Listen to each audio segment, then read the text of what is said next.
മുഖ്യമന്ത്രിയെ വിമാനത്തിൽ വെച്ച് ഫർസീൻ മജീദ് ഉൾപ്പെടെയുള്ള യൂത്ത് കോൺഗ്രസ് നേതാക്കൾ വധിക്കാൻ ശ്രമിച്ചെന്ന കേസിൽ 3 വർഷമായിട്ടും കോടതിയിൽ കുറ്റപത്രം സമർപ്പിക്കാനാവാതെ അന്വേഷണ സംഘം. കുറ്റപത്രത്തിന് കേന്ദ്ര അനുമതി കിട്ടാത്തതാണ് പ്രതിസന്ധി സൃഷ്ടിച്ചത്.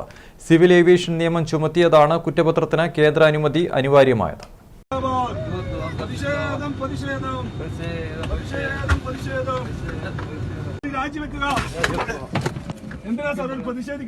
സംസ്ഥാന രാഷ്ട്രീയത്തെ പിടിച്ചുകുലുക്കിയ വിവാദമായിരുന്നു 2022 ജൂൺ 13 വിമാനത്തിൽ മുഖ്യമന്ത്രിക്കെതിരെ നടന്നത്. മുഖ്യമന്ത്രിയെ വധിക്കാൻ ശ്രമിച്ചു എന്ന ആ കേസ് സംസ്ഥാനത്ത് വലിയ സംഘർഷങ്ങൾക്കും ഇടയാക്കിയിരുന്നു. 2022 സ്വപ്ന സുരേഷുമായി ബന്ധപ്പെട്ട സ്വർണ്ണക്കടത്ത് കേസിൽ മുഖ്യമന്ത്രിക്കും പങ്കുണ്ടെന്നാരോപിച്ച് യൂത്ത് കോൺഗ്രസ് സംസ്ഥാന വ്യാപകമായി കരിങ്കൊടി പ്രതിഷേധങ്ങൾ സംഘടിപ്പിച്ചിരുന്നു. പ്രതിഷേധക്കാരെ പോലീസ് ബലം പ്രയോഗിച്ച് നീക്കം ചെയ്യുകയും ചെയ്തു.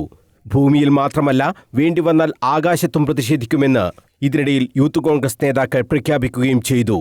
ഇതിനു പിന്നാലെയാണ് ഈ പ്രഖ്യാപനം യൂത്ത് കോൺഗ്രസ് നേതാക്കളായ ഫർസീൻ മജീദ്, നവീൻ കുമാർ, സുനിത് നാരായണൻ എന്നിവർ യാഥാർത്ഥ്യമാക്കിയത്.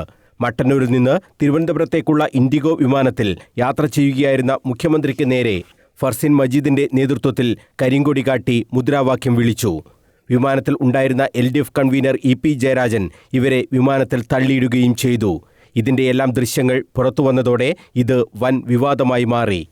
കരിങ്കൊടി പ്രതിഷേധം എന്നതിനപ്പുറം മുഖ്യമന്ത്രിയെ വധിക്കാൻ ശ്രമിച്ചു എന്ന കുറ്റമടക്കം ചുമത്തി ഫർസീൻ മജീദിനെയും നവീൻ കുമാറിനെയും അറസ്റ്റ് ചെയ്തു.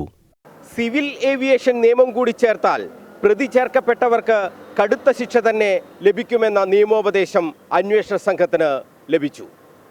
ഈ വകുപ്പാണ് ഇപ്പോൾ അന്വേഷണ സംഘത്തിന് തന്നെ പുലിവാലായത്. സിവിൽ ഏവിയേഷൻ വകുപ്പ് ചേർത്ത കേസിൽ കുറ്റപത്രം നൽകണമെങ്കിൽ കേന്ദ്ര വ്യോമയാന മന്ത്രാലയത്തിന്റെ അനുമതി വേണം. വിമാനത്തിൽ മുഖ്യമന്ത്രിക്കെതിരെ പ്രതിഷേധം നടന്ന് 8-ാം മാസം അന്വേഷണ സംഘം കേന്ദ്രത്തിന് കുറ്റപത്രത്തിന്റെ കോപ്പി നൽകിയിരുന്നു. എന്നാൽ ഇതുവരെ ഇതിൽ അനുമതി ലഭിച്ചിട്ടില്ല. മുഖ്യമന്ത്രിയെ വധിക്കാൻ ശ്രമിച്ചു എന്ന വകുപ്പടക്കം ചേർത്തതാണ് കുറ്റപത്രത്തിന് അനുമതി ലഭിക്കാതിരിക്കാൻ കാരണമെന്നാണ് സൂചന.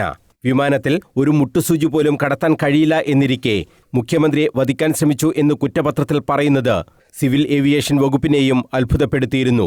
വിമാനത്തിൽ നിന്നു ലഭിച്ച ദൃശ്യങ്ങളിൽ വധശ്രമം അടക്കമുള്ള കുറ്റകൃത്യം ഇല്ല എന്നതും ചർച്ചയായിരുന്നു. കേസിന്റെ പേരിൽ അധ്യാപകനായ ഫർസീൻ മജീദിനെ സ്കൂളിൽ നിന്ന് പുറത്താക്കാനുള്ള നീക്കം ഇപ്പോഴും നടക്കുന്നുമുണ്ട്. ഇൻക്രിമെന്റ് തടഞ്ഞും ലീവ് അനുവദിക്കാതെയും ഫർസീൻ മജീദിനെ വേട്ടയാടുകയാണ് എന്ന ആരോപണവും കോൺഗ്രസ് ഉയർത്തുന്നുണ്ട്. കുറ്റപത്രം സമർപ്പിക്കാത്തതുകൊണ്ട് നിയമപരമായി ഇതിനെതിരെ പോരാടാനും കേസിൽ ഉൾപ്പെട്ടവർക്ക് കഴിയുന്നില്ല.